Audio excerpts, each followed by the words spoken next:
नीलम देखने में बहुत ही खूबसूरत थी। वो अक्सर चुप ही रहा करती थी।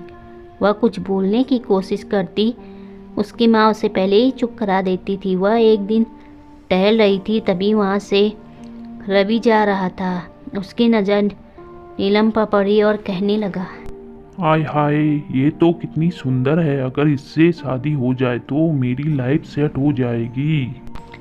रवि अपनी माँ के पास जाकर सारी बातें बता देता है और नीलम से शादी करने के लिए जिद करने लगता है। वही दूसरे दिन उसके माता पिता लड़की देखने के लिए मान जाती है। नीलम, तुझे लड़के वाले देखने के लिए आने वाले हैं। सच में? हाँ, लेकिन तो उनके सामने मुंह मत खोलना। वहीं जब लड़के वाले देखने आते हैं तो आइए बैठिए, ये आपका ही बेटा है ना?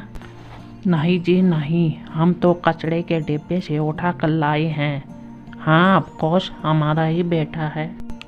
अरे माँ जी, मम्मी की आदत है मजाक करने की। अरे अभी तो शादी भी नहीं हुई, तू पहले ही माँ बोलने लग गया। आंटी बोल आंटी। अरे मम्मी, आप भी ना कहीं भी शुरू हो जाते हो। वैसे आंटी, नीलम कहाँ है? दिख नहीं रही है।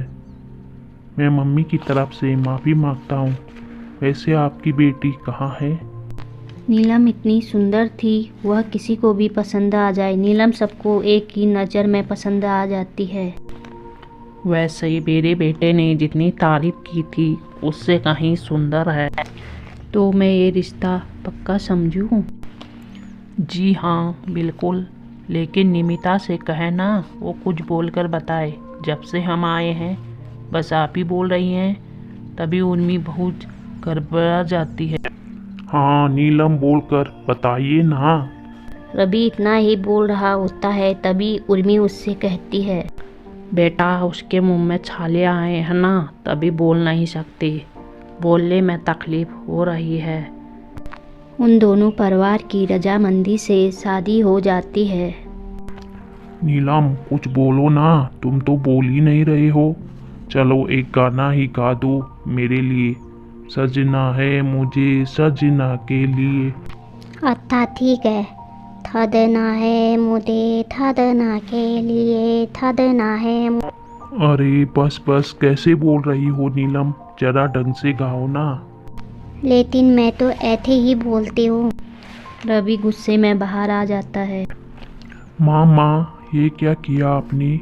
मेरी शादी तोतीली लड़की से करा दी। तभी नीलम वहाँ आ जाती है।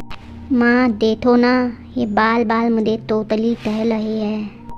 नीलम की तोतली आवाज़ सुनकर पास में खड़ी उसकी जेठानी हंसने लगती है। देवरानी जी तोतली हैं? अरे वाह जी। भाभी, आप हंस क्यों रहे हो? यहाँ कोई कॉमेडी शो चल नहीं रहा है। हाँ देवर जी, यहाँ तो आपकी लाइव शो का लाइव टेलीकास्ट हो रहा है। बड़ी बहू चुप, बोल बेटा अब क्या हुआ?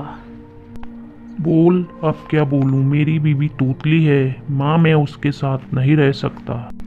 उसके माँ बाप ने हमें धोखा दिया है, ये उन्होंने ठीक नहीं किया। मैं उनके खिलाफ पुलिस कंप्लेन करूँगी, सब जेल में सड़ेंगे। लेकिन मादी, उन्होंने मुझे खुद पसंद किया था ना, तो हमें जेल में कैसे डालेंगे? हाय राम बेटा, अब तो तू ही संभाल, तेरी पसंद है तू ही जाने। और फिर रवि वहाँ से चला जाता है और पीछे पीछे नीलम भी चली जाती है। अरे लुको ना, मैं भी आ रही हूँ। अरे देखते जाइए, ये तोतली बहू घर में कितना हंगामा करवाती है। फिर वहीं दूसरे दिन सुबह सुबह, भाभी, मुझे ऑफिस के लिए देर हो रही है, टिफिन पैक कर दो। देवर जी अब तो आपकी शादी हो गई है, आप अपनी बीवी से कहो ना अपनी तोतली बीवी को टिफ़िन पैक करने के लिए। ए दी, ये लो आपका टिफ़िन तैयार है। रवि चिढ़ के वहाँ से ऐसा ही चला जाता है।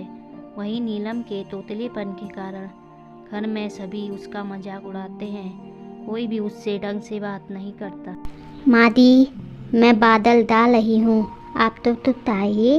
अरे बहू, जाना है तो बाजार जा, बादल क्यों जा रही है? बादल नहीं थी, बादल। सासू माँ, वो बाजार ही कह रही है। नहीं नहीं, तू जा, तुझे जो चाहिए वो लेके आ, लेकिन एक फेविक्विक भी लेके आना। वो क्यों मादी? तेरा मुंह बंद करने के लिए। जा तोतली, न जाने कौन सी घड़ी में मैंने तोतली बहू घर में ले आई। नीलम को अपनी सास की बातें बहुत बुरी लगती है, लेकिन वह वहाँ से चली जाती है।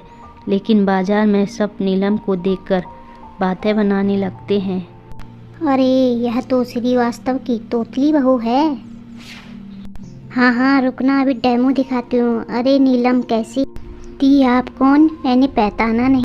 मैं ना तुम्हारी सास की सहेली भी हूँ और पड़ोसी भी हूँ। अच्छा आंटी दी, आप ही वह औरत हो जिसकी माँ दी बहुत तारीफ करती है। मैंने सुना है कि आप तकली और नकली बाल लगाकर घूमती हो। फिर नीलम वहाँ से चली जाती है। नीलम जुबान से तोतली होती है, लेकिन उसका दिल बहुत साफ। लवी कब तक गुत्था लाओगे? गुत्था थोक दो ना। देखा देवर जी, आप कितना प्यार करते हो नीलम से, अब अपना लो। बेटा बड़ी बहू सही कह रही है। वो पड़ोसन रीना, जिसका मुंह मैं कभी बंद नहीं कर पाई, इसने तो अपनी तोतली जुबान से अक्ल ठिकाने लगा दी। अब जैसी भी है मेरी तोतली बहू है कमाल की। रवि जी तो इसी बात में दाना दाऊं। दोस्तों आपको यह कहानी पसंद आई तो चैनल को लाइक एंड सब्सक्राइब करें। धन्यवाद।